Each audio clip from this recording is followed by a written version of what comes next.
Cowardice, the lack of courage to face danger.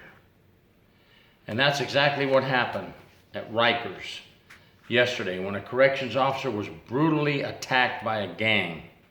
6 members of the Bloods attacked an officer, leaving him unconscious and with spinal injuries.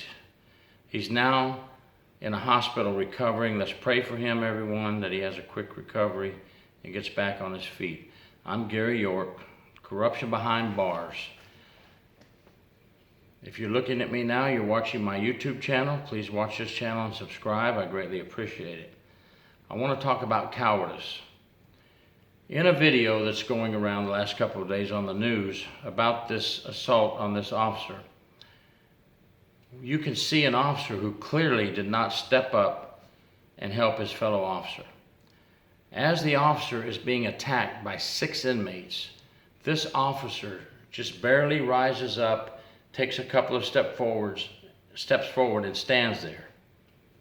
He does not move quickly to help his fellow officer. Yes, it's 6-1, and yes, if he would have jumped in and helped, it would have been 6 against 2. So what? If it's 1 against 50, you better jump in and help your fellow officer. As other officers arrive on the scene, you can see them come in on the video.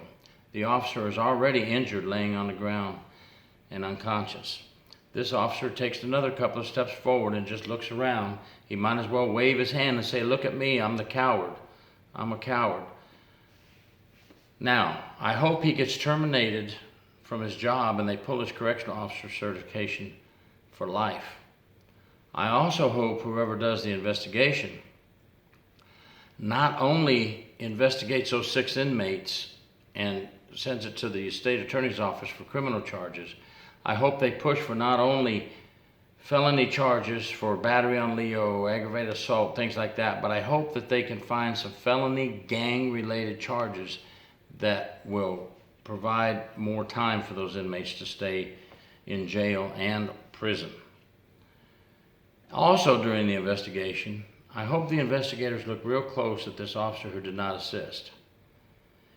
If it was me, with my suspicious mind, I already know he's a coward, so we're going to write him up for cowardice and whatever other administrative charges we can find for being a coward. But I would like to know, why didn't he help? Is there another reason? Is there a hidden reason that he did not assist? Did he know the inmates? Has he brought them contraband before? Is he connected with the inmates? You know, or is he just a plain coward? Or is there a reason he did not jump in on these inmates and assist his fellow officer? I would want to know all those answers at the conclusion of the investigation. But at the end of the investigation, he needs to have his badge and keys turned in on the warden's desk, and he needs to be gone. I have conducted investigations in Florida with some colleagues with these type of incidents. One afternoon, on a Saturday afternoon, I remember clearly to be between 1 and 2 p.m., I was summoned to report to Hardy Correctional Institution in Central Florida with 2 senior prison inspectors, colleagues, friends of mine. We all arrived just about the same time at the prison, coming from different areas.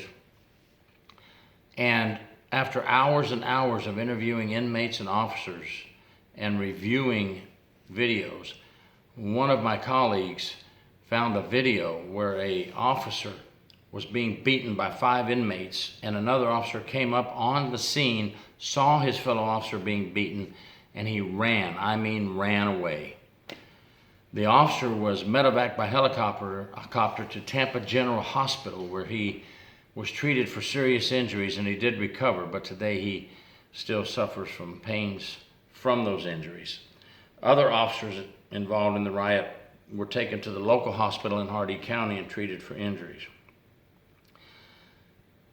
The report was filed for criminal charges on all inmates involved.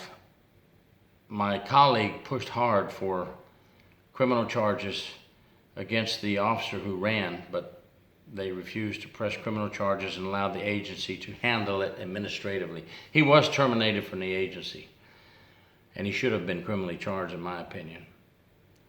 If you're a coward, you need to get your cowardice butt out of our prison system.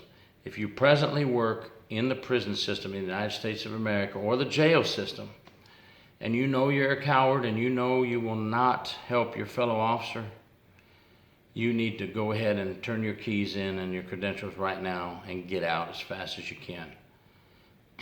We've had incidents here in Florida with cowardice, and the fellow officers, men and women who work in this dangerous profession, if you see anyone who is even slightly showing a sign of being a coward, you need to let them know right up front. They need to straighten their butts out or get out. In the military police, we had a saying, of the troops and for the troops. Yes, we may have been military police, but we were soldiers first. And any soldier who did not assist a soldier in need would face an Article 15. And we need to make sure we do the same in corrections. Folks, if you're out there thinking about a career in corrections, but you know you can't handle it, it's okay. Just don't come in, okay? Just don't sign up.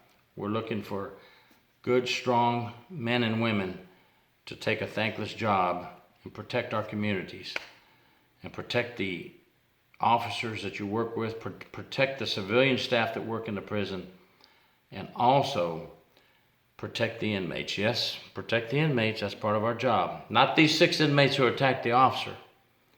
We're going to charge them criminally and get them to prison, send them off to prison.